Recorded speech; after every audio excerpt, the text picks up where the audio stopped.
ఎండాకాలం వచ్చిందంటే ఒకప్పుడు మారుమూల గ్రామాల్లో నీటి ఎద్దడితో ఇబ్బంది పడిన దృశ్యాలు చూసాం.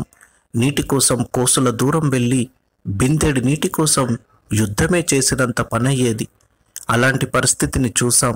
కానీ మండే ఎండాకాలం సైతం ఎత్తైన గుట్టపై నీళ్లుంటున్నాయంటున్న నల్లవెల్లి గ్రామస్తులు.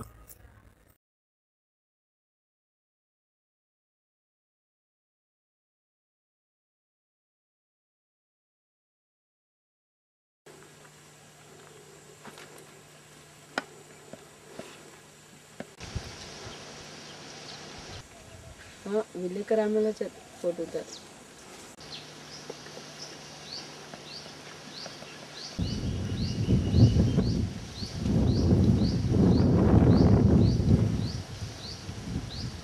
ఐదేళ్ల కింద ఆవులు మెప్పుకుంటే ఇట్లా గుట్టలకి వెళ్ళిపోతున్నాం అనమాట. గుట్టలకి పోతూ ఉంటే కంకాచి ఆసన చూసి చెట్టు కింద నిలబడి ఇట్లా ఆసన చూసి సిమ్మితే నేను చూసి నన్ను చూసి అది తీసి నీళ్ళు వెళ్తే ఈ అన్నీ ఎప్పుడో అంతే ఉంటున్నాయి. ఎక్కైతలేవు తక్కువైతలేవు, ఎప్పుడు మెరుగు, ఎప్పుడు ఎండాకాలంలో ఎప్పుడు అంతే ఉంటాయి అన్నమాట.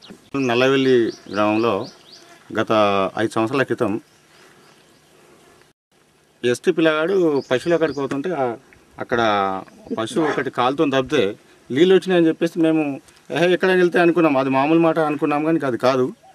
ఈ 5 సంవత్సరాల నుంచి మరి ఇక్కడ చూస్తూ ఉంటే ఈ సమ్మర్లో ఇప్పుడు ఈ మంత్లో ఇంచుమించు 300 అడుగుల బోలేస్తే కానీ నీళ్ళు పడని పరిస్థితి.